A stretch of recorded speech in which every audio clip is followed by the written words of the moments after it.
तो आज हम पढ़ेंगे लाउडनेस, पिच एंड इंटेंसिटी। तो आ गए अब इस वीडियो के अंदर हम साउंड के कुछ कैरेक्टर्स के बारे में जानेंगे। उन कैरेक्टर्स से हमें यह पता लगेगा कि कैसे अलग अलग साउंड प्रोड्यूस होते हैं। जैसे मैं बोल रहा हूँ तो अलग साउंड प्रोड्यूस कर रहा हूँ, एंड तुम बोलोगे तो वो भी अलग साउंड प्रोड्यूस करोगे। तो कुछ कैरेक्टर्स है जिनसे हम पता लगा सकते हैं कि कौन सा साउंड कैसा होगा।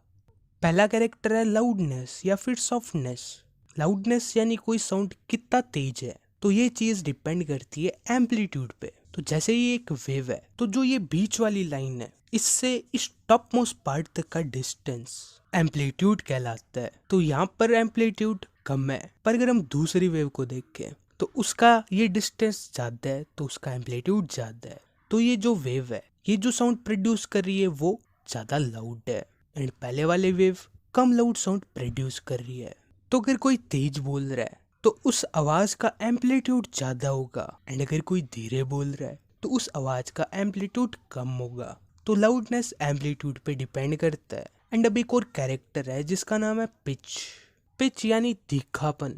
जैसे मैं बोल रहा हूँ तो मेरी आवाज इतनी तीखी नहीं है, तो मेरी साउंड का पिच कम है। एंड अगर कोई ज्यादा तीखी आवाज में बोल रहा है तो उसका पिच ज्यादा है।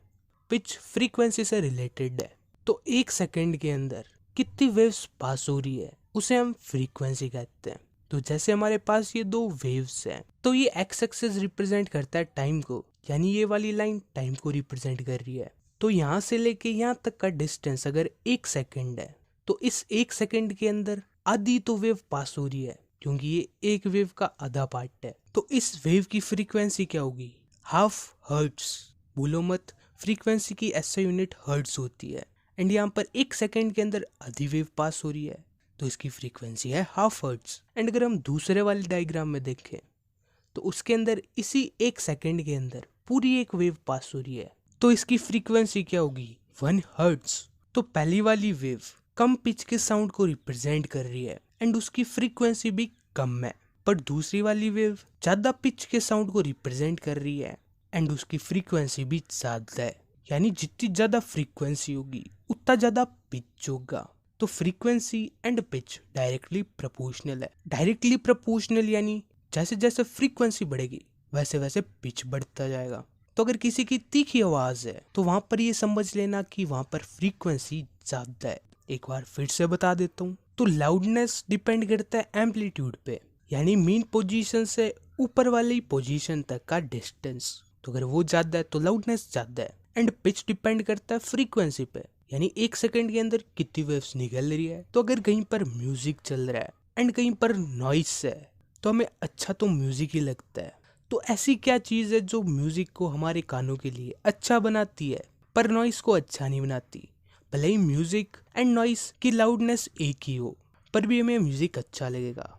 तो ये चीज डिपेंड करती है क्वालिटी ऑफ साउंड पे, यानी साउंड की क्वालिटी कैसी है। अगर अच्छी क्वालिटी है तो हमें सुनने में अच्छा लगेगा, एंड अगर बुरी क्वालिटी है तो हमें सुनने में बुरा लगेगा। तो क्वालिटी या फिर टिम्बर कह लो, क्वालिटी को हम टिम्बर भी कहते हैं। तो अगर किसी साउंड की रिच क्वालिटी है तो वो हमें सुनने में अच्छा लगेगा, एंड इसका एग्जाम्पल हो गया म्यूजिक। एंड अगर किसी साउंड की पुअर क्वालिटी है तो हमें सुनने में अच्छा नहीं लगेगा, एंड उसका एग्जाम्पल हो गया नॉइस। अब एक और चीज आती है जो है इंटेंसिटी। इंटेंसिटी यानी the amount of sound energy passing each second through a unit area. यानी अगर हमारे पास एक यूनिट एरिया है, यूनिट का मतलब होता है 1, तो यूनिट एरिया क्या हो जाएगा? एक सेंटीमीटर स्क्वायर का एरिया या फिर 1 मीटर स्क्वायर का एरिया। तो इस एरिया में से एक सेकंड के अंदर कितना साउंड निकल रहा है या पास हो रहा है उसे हम कहेंगे इंटेंसिटी। जैसे मैं बोल रहा हूँ तो जो मेरा गला है उस गले का 1 सेंटीमीटर स्क्वायर का एरिया ले लें, एंड फिर मेजर करें कि एक सेकंड में से वहां से कितना साउंड निकला, वो मेरी इंटेंसिटी हो जाएगी। तो इंटेंसिटी यानी कितना तेज साउंड प्रोड्यूस हुआ है। तो अब तुम कहोगे भैया लाउडनेस का क्या? कितना तेज साउंड प्रोड्यूस हुआ है वो इंटेंसिटी होगी, तो लाउडनेस का क्या? तो लाउडनेस एंड इंटेंसिटी दोनों अलग अलग चीजें हैं। तो लाउडनेस जो हमारे कानों का रिस्पॉन्स होता है साउंड की तरफ, वो लाउडनेस होता है। तो जैसे मैं बोल रहा हूँ एंड तुम्हारे कान उस साउंड को रिस्पॉन्ड कर रहे हैं, यानी तुम्हें सुनाई दे रहा है, तो जितना तेज तुम्हें सुनाई दे रहा है वो लाउडनेस है। इंटेंसिटी यानी साउंड कितना तेज प्रोड्यूस हुआ है, एंड लाउडनेस यानी साउंड कितना तेज सुनाई दिया है। तो जैसे यहाँ पर एक सोर्स ऑफ साउंड है एंड यहाँ पर एक आदमी है जो साउंड को सुन रहा है। अगर वो आदमी अपने कानों के आगे हाथ दे दे तो जितना साउंड तेज प्रोड्यूस हुआ है उतना तेज साउंड उसे सुनाई थोड़ी देगा। तो इंटेंसिटी एंड लाउडनेस अलग अलग चीजें हैं। तो अब बात करते हैं हमारे स्पीड ऑफ साउंड की। तो जैसा हमने पहले पढ़ा कि साउंड एक मैकेनिकल वेव है, यानी ऐसी वेव जिन्हें ट्रैवल होने के लिए एक मीडियम चाहिए। तो साउंड एक मैकेनिकल वेव है। अलग अलग मीडियम्स के थ्रू साउंड की अलग अलग स्पीड होती है। जैसे सॉलिड, लिक्विड एंड गैस, इन तीनों के थ्रू साउंड ट्रैवल होता है। अब सबसे तेज साउंड सॉलिड के अंदर ट्रैवल होता है, क्योंकि सॉलिड के पार्टिकल्स चिपके चिपके होते हैं, एंड क्योंकि वो चिपके चिपके हैं तो वाइब्रेशन बहुत जल्दी जल्दी होता है। तो साउंड सॉलिड के अंदर सबसे तेज ट्रैवल होता है, एंड बाद में लिक्विड के अंदर, एंड सबसे धीरे गैस के अंदर साउंड ट्रैवल होता है।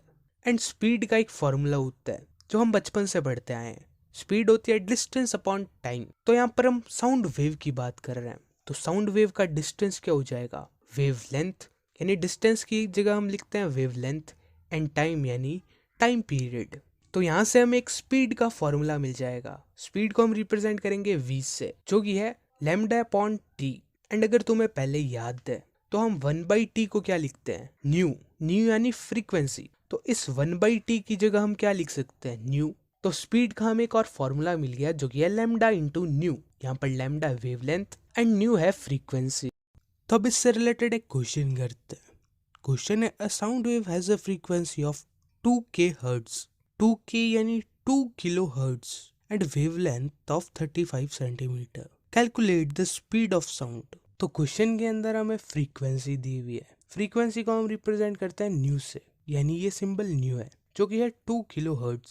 एंड 1 किलो के अंदर 1000 होते हैं, एंड 2 किलो हर्ट्ज यानी 2000 हर्ट्ज। एंड हमें वेवलेंथ भी दी हुई है जो कि है 35 सेंटीमीटर। तो इसे हमें ऐसे यूनिट के अंदर कन्वर्ट करना होगा, यानी मीटर के अंदर कन्वर्ट करना होगा। तो 1 मीटर के अंदर 100 सेंटीमीटर होता है। तो जब ये सेंटीमीटर के साथ वाला 100 मीटर की तरफ जाएगा तो 1 सेंटीमीटर, अब 100 तो चला गया तो बचा 1। तो 1 centimetre is equal to 1/100 metre. तो 1 सेंटीमीटर के अंदर 1/100 मीटर होता है। तो 35 सेंटीमीटर के अंदर कितने मीटर होंगे, हम इस सेंटीमीटर की जगह 1/100 लिख सकते हैं। तो ये हो जाएगा 35/100 मीटर। हमें कैलकुलेट करनी है स्पीड। तो स्पीड का एक फॉर्मूला है, speed is equal to lambda into nu. तो हमारे पास यहाँ पर लैम्डा है एंड न्यू भी है, तो इनकी वैल्यूज रख देते हैं। तो लैम्डा यानी 35/100 मीटर, न्यू यानी 2000 हर्ट्ज।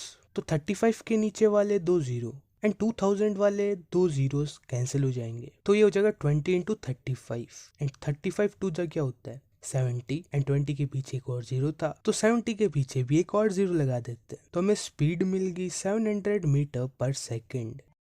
तो इस वीडियो के अंदर हम इतना ही पढ़ेंगे। अब मिलते हैं अगली वीडियो के अंदर, उसका लिंक तुम्हें डिस्क्रिप्शन में मिल जाएगा।